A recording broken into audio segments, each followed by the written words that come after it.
IBS अकर ज़रिए PST ऐं GST test pass waiting में वेठल उम्मीदवारनि पारां ऑफर ऑर्डर न मिलण ख़िलाफ़ मुसलसल सरापा एहतजाज बणियल आहिनि। उन सिलसिले में उम्मीदवारनि प्रेस क्लब हैदराबाद अॻियां एहतजाज कंदे चयो त हू ऑफर ऑर्डर लाइ एहतजाज करे रहिया आहिनि, पर केरु बि संदनि दाद रसी नथो करे। सरदार शाह सां रिक्वेस्ट आहे त महिरबानी करे हैदराबाद वारनि सां इंसाफ़ कयो वञे ऐं जेको बि मतिलबु एम्प्लॉइज़ वेठा आहिनि, बेरोज़गार वेठा आहिनि, उन्हनि जे बारे में तव्हां जेको आहे उन्हनि ते रहम कयो ऐं ख़ासि कर जेके हैदराबाद में ट्रांसफ़र थी करे अचनि पिया उन्हनि खे महिरबानी करे तव्हां पंहिंजनि ज़िलनि में तव्हां उन्हनि खे अपॉइंट कयो ताकी हैदराबाद वारा जेके आहिनि उहे पंहिंजी डिस्ट्रिक्ट में रही करे पंहिंजी जॻहनि ते पंहिंजी सीटनि ते मुक़ररु रही सघनि। जो हम लोग कहना चाह रहे हैं, हमारे तहफ़्फ़ुज़ात हैं, इसमें सबसे ज़्यादा वो है कि हमारा भी जैसे हैदराबाद ज़िला है, ठीक है ना, इसमें स्टूडेंट ज़्यादा पास हुए हैं और सीटें उस लिहाज से कम दी गई। तो सबसे पहले जो बाहर के आउट ऑफ डिस्ट्रिक्ट के ट्रांसफ़र पोस्टिंग है उनको देखा जाए, उनको उनके एरिया में भेजा जाए, वो ठीक है ना,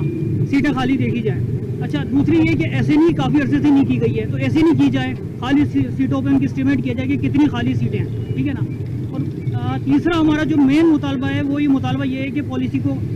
डिवीजन वाइज कर देते हैं ना, तो ऐसे स्टूडेंट जो काफ़ी ज़्यादा तादाद में बैठे हुए हैं, बहुत पीछे है उनका नंबर, तो उनका भी मैं उम्मीद करता हूँ कि उन लोगों का भी जो है ना ये नाम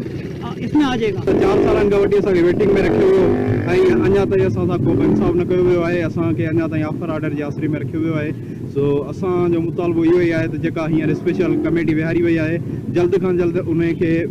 मीटिंग घुराए ऐं असांजे लाइ को न को रिलीफ कढियो वञे। ऐं ॿी ॻाल्हि आहे जेका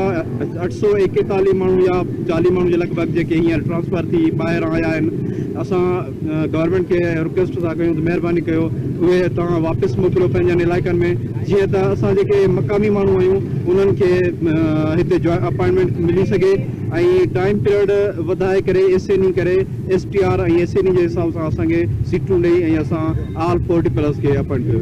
उम्मीदवारनि जो चवणु आहे त पॉलिसी में नरमी आणे वेटिंग में वेठल समूरनि उम्मीदवारनि खे ऑफर ऑर्डर ॾेई खेनि परेशानियुनि खां बचाए वञे। कैमरामैन तैमूर बलोच सां गॾु कामरान सहतो, धरती TV न्यूज़, हैदराबाद।